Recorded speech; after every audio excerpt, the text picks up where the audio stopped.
Welcome to Daniel's Inferno. My name is Daniel. Thank you for joining me. As you can see, my dog apparently is going to be part of this video as well. Winston, enough. Sorry about that, guys. So, today's video... Get up here. Goodness me, this dog, guys. Today's video is on Andrew Scheer. He has officially stepped down as leader of the Federal Conservative Party of Canada. And there are a number of reasons for this, I believe. There is a breaking controversy today that is probably the motivating factor, but there are some behind-the-scenes factors that have been plaguing him since before and after the 2019 election back in October. So, this video here, as you can see, does Andrew Scheer have a religion problem? And this is talking about the fact that Andrew Scheer is a social conservative, religious, which there's nothing wrong with that. And as you can see here, still a very vocal, powerful social conservative bloc within the Conservative Party of Ottawa, and even more so within the rural and suburban rank and file. It was these people who enabled Scheer to defeat Maxime Bernier, who is the leader of the People's Party of Canada now, just as they pushed Doug Ford past Christine Elliott in Ontario. They probably have a hold of 15% of the membership and punch well above their weight. So as you can see, the Social Conservative Party, the Social Conservative movement within the Conservative Party it has some momentum, it has some legs. Like, there is some legitimacy here, and they have some power. They have the ability to actually influence how things go. So, Andrew Scheer,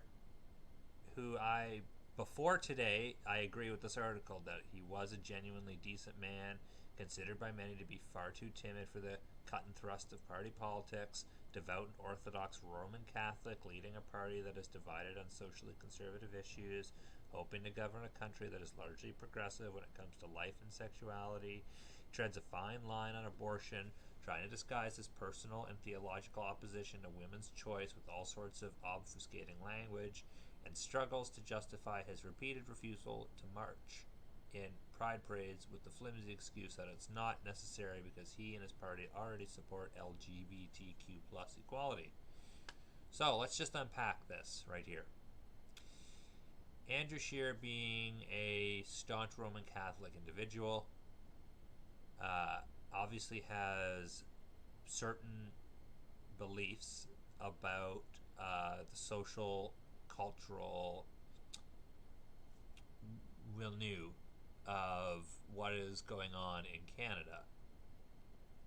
And to a lot of people, that is an issue if he allows his religious beliefs to influence his public decisions. So, I could have a religious belief saying X about something, all right? And this could be something I've said in the past, whatever. As long as I'm able to convince voters that that belief will not influence my decision making when it comes to my role in public life, the two don't, it doesn't matter. You can be religious and a politician, you can be religious and you can be the prime minister without there being an issue. Now, Andrew Scheer had made many comments in the past about abortion rights specifically, and I'm not going to get too deep into it. I'm just going to say that the abortion issue is closed in Canada. All right? It's a closed debate. And regardless of a personal opinion on the matter, because we're all allowed an opinion, the debate is closed. It is legal. It's not going anywhere. It's part of women's reproductive health and their rights. And people saw his comments about abortion, about the possibility for allowing members of his party to open up back alley channels of discussion in the House for discussion on these things. Well, what does discussion lead to? Discussion leads to action, right? So that was an issue. And I think that was one of the biggest things that he lost. That's one of the reasons he lost in Canada. Now,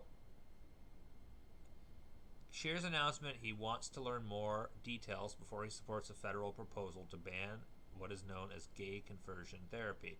The Liberal government wrote last month to the provinces and territories asking them to stop the discredited and dangerous therapy, and they want to use the criminal code to make it impossible or illegal. In that, an international consensus of experts and doctors, as well as politicians from most stripes, agree with this approach. Scheer's reluctancy to support the government roared his ambivalence. Now, gay conversion therapy, from what I've researched on it, is a horrid practice. Just horrible. And it's barbaric, it's backwoods, it's not right. And his reluctance to support its banning across Canada, that also hurt him. It showed people that he is allowing his religious beliefs to influence his public life and what he is willing to support or not support based off of his religious beliefs, not his political beliefs. The two needed to be separate. He was not able to separate them. So, that was what I believe lost him the election. Now, today, we have Andrew Scheer steps down as Conservative leader after party funds partially paid for his children's tuition. So today, he announced in the House of Commons, after a breaking story about him using Conservative Party funds for his kids' private school, this announcement came out, or this breaking story, and a few hours later he steps down. Now, if there was no wrongdoing, why did he step down? Honestly, I mean, it's what people often say. But if someone hasn't done something wrong, then why not defend yourself? Stand up. If you have the moral high ground and you have the integrity, then there's no reason for you to back down. Especially in the chamber of the House. You know, that's where your moral integrity shines the most to the people around you, at least in my opinion. I'm able to smell that a mile away from the politicians when I'm watching them in the chamber. So, let's read this article a little bit. We're going to discuss it, and then I'd love your thoughts on this whole debacle. So, the Conservative Party denied any impropriety, explaining that it's normal to cover the differential in private school tuition costs between Regina and Ottawa as part of a relocation package. So Scheer, before he was the leader, was in Regina, and at least I believe it was Regina. He was at least in Saskatchewan. He relocated to Ottawa when he became the national leader, so his family obviously went with him. He wanted his kids to continue in private school. Private school is expensive. I know. I went to a private Christian school growing up. Very expensive, okay? It was like $8,000 a year for each kid. Now, granted, there was some sort of tax deduction that was offered, but that's a whole nother thing. The point is, it is expensive. So he wants his kids to go to private school because he believes it's a better education, and statistically, it shows to be a better education. Regardless, though, his kids don't need to go to private school. They just need to go to school. So this money didn't have to be shelled out from the Conservative Party. So Andrew Scheer stepping down as the leader. He announced the decision this morning, at a caucus meeting, and said he plans to ask the party to immediately begin planning a leadership race to succeed him. Scheer announced his decision publicly in the House of Commons and pleaded with his party to stay united in the wake of his resignation in what could be a fractious leadership contest. He was emotional in his 7-minute speech to the House, interrupted multiple times by applause and standing ovations from his caucus. His wife Jill was in the gallery watching. So our party is not a cult of personality, is not shaped by whoever's name is on the masthead. My only ask to my fellow conservatives is this: let's stay united. Sources told the National Post that his resignation was prompted by the revelation that Scheer was using money from the Conservative Party to pay for his children's private school tuition, which was first reported this morning by Global News. The party pushed back on the allegations, saying it was normal practice for parties to cover costs associated with relocating the national leader to Ottawa. Okay, let's stop right there. Well, no, let's read this. That this includes a differential in schooling costs between Regina and Ottawa. All proper procedures were followed and signed off on by the appropriate people, said Dustin Van Volt, the executive director of the Conservative Party of Canada. Okay, so I'm sure it is normal practices to help with the relocation costs. I actually don't think people have a problem with that, because that's been going on for quite a long time.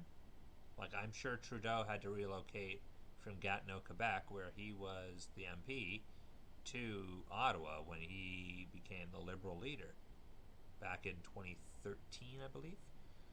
And I'm sure they helped relocate him and his family. The issue here is Andrew Scheer is trying to use Conservative money to have his children go to a better education, or what he perceives to be a better education system. He wants them to get the education that he wants them to get at the cost of those who donated to the Conservative Party or regular members who have a yearly fee for signing up. What Andrew Scheer did was wrong. I agree we need to stay united. Social conservatives, fiscal conservatives, red-blue conservatives, conservatives of all stripes and all persuasions. I do agree we need to be united, but I think we can be united in saying that what Andrew Scheer did was wrong. I think that we can all come down and say, like, it was wrong. It sounds like there were improprieties. Not to mention, as much as I personally didn't have an issue with the whole Kinsella Gate controversy, that was another issue that plagued his potential as leader. The reason it didn't bother me, just as an aside, guys, is the fact that opposition research and opposition like slandering or like mudslinging is a Canadian truism. It's an unspoken truism. It's happened as far back as I've studied politics in Canada, all the way back to the 80s. A really good example is Scheer, when the Conservative Party attacked him for his cerebral palsy. However, what Andrew Scheer did, wrong. He should not have done it. I'm glad he's stepping down. This is what is right for the Conservative Party. The next leader needs to unite us, not fracture us. We have been too fractured. Andrew Scheer caused fracturing across Canada, and he did not help unite Western Canada back with the rest of Canada. The whole Wexit thing is still a movement that is happening. The whole separatism thing is happening in the West. We need them in the Federation, all right? The saying that we need Quebec, Canada is strongest united. I'm going to give you this Game of Thrones reference before I let you go. Which is the bigger number? 5 or 1? 5 or 1? I'll take 1. Let's be united. Let's say what Andrew Scheer did was wrong. And hopefully the next leader of the Conservative Party can galvanize us and can unite us a lot better than Andrew Scheer. Andrew Scheer, you were a nice guy. I thought so, and this really tarnishes how I felt about you and how I thought about you. And I think it was the right move for you to step down. But you still made mistakes that were easily avoidable, and you should be ashamed. Thank you all for watching. I'm Daniel's Inferno.